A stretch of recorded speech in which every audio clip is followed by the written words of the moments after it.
Welcome back to our Evo 6 STI killer presented by Koyorad. Today we disassemble the entire engine to see what is and isn't salvageable.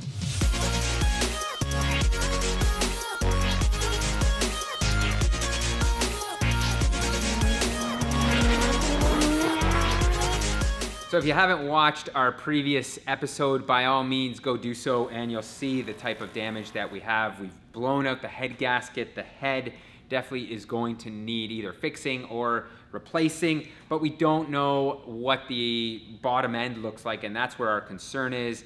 The bearings may have been hurt, so we won't know until we disassemble this entire assembly. Thank you to everybody who posted comments on the previous video as well. They've certainly given us a little bit more insight as to what has happened and whatnot. So without further ado, I think it is time. This whole thing has to come apart.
Well, we got the oil pan off after considerable struggle because, wow, this Permatex Right Stuff sealant that we used to seal it on here was mega strong. We actually bent the flange a little bit here and here trying to pry it up. That should be easy just to like bend back again, but kind of shocking how strong that stuff was. So maybe we should go back to whatever Mitsubishi uses, and it probably won't be quite as intense to remove the pan. Not that we ever plan to remove this pan again, people, but you never know. So we've proven that already.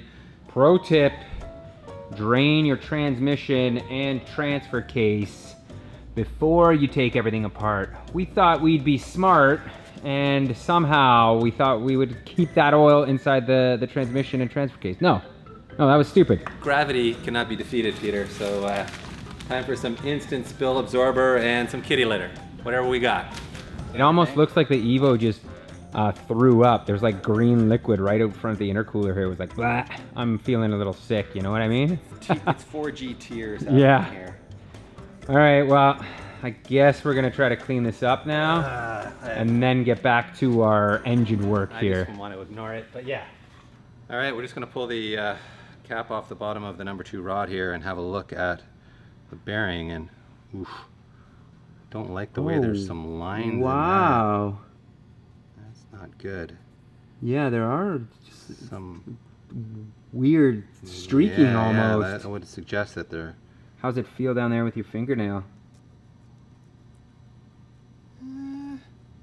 Hard to tell? It's hard to judge, but I'm not sure my fingernail is, you know, the machinist's most calibrated tool, but yeah, that's a little concerning. And you know, there's a few reasons that could have happened. One would be just poor clearancing, and the other would be very high cylinder pressures from, you know, detonating it and causing it to squish this bearing. So yeah, like if it was poor clearancing, it would start rubbing through. Like that's a weird, yeah, you know, like a couple of weird streaks versus what I would expect with a bearing that's not clearanced properly. It starts wearing, right? Yeah, I agree with you. And we did plastic gauge these as well as measure them on the dial gauges, and we know our clearances were within spec.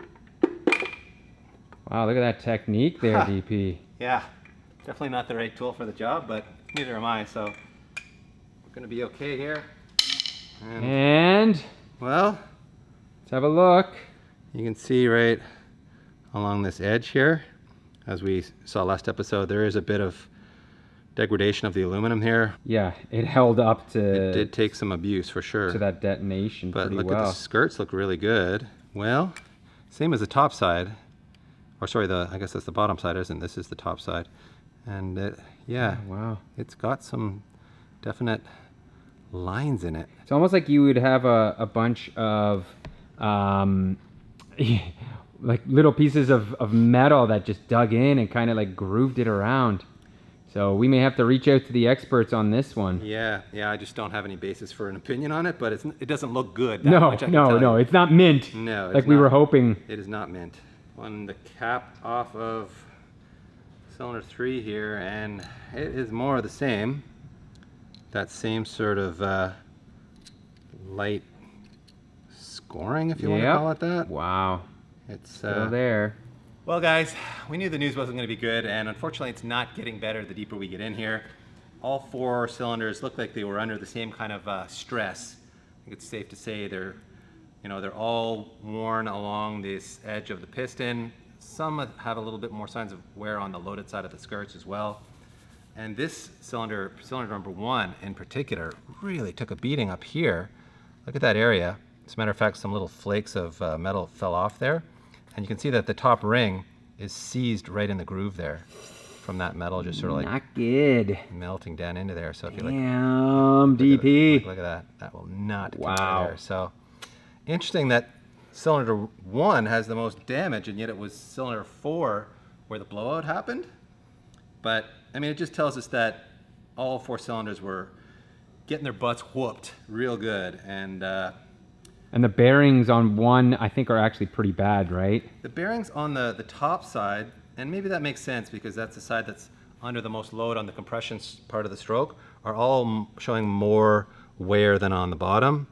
I don't know if that makes sense. I think it does, but you guys tell me. But you can see they're all, looking a little stressed. It is what it is, guys. This is what we got to work with. So we were hoping that maybe the bearings would be okay and we'd be able to reuse those.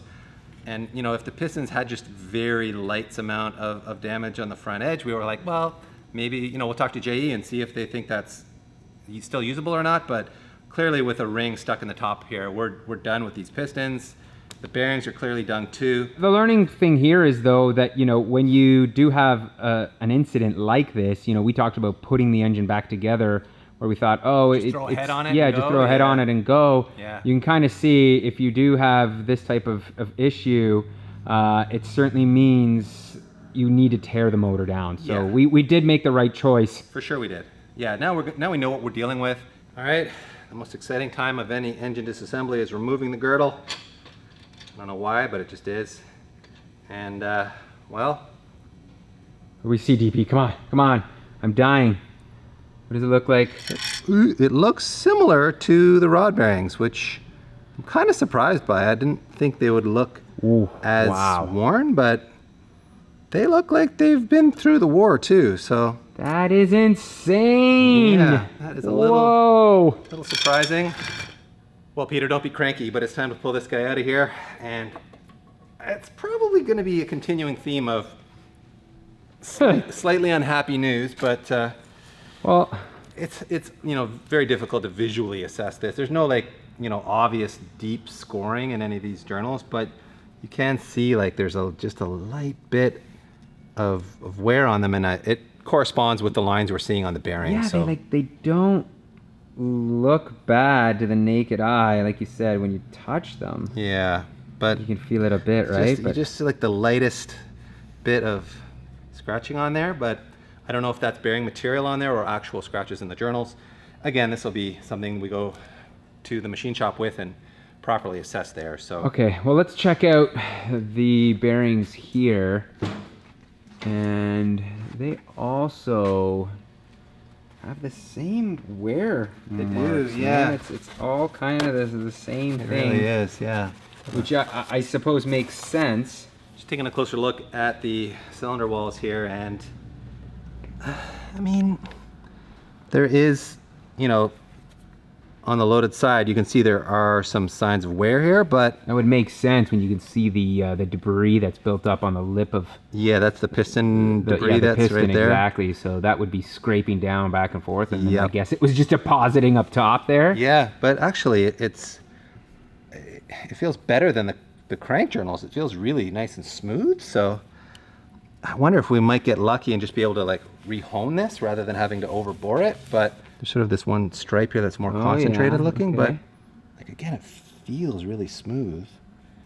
So I don't know. My finger micrometer is obviously not the right tool for the job. We've consulted some of our experts, Andre over at HP Academy and Ronnie from RS Motors, and they do think that the block is salvageable. It's going to need a bit of a hone.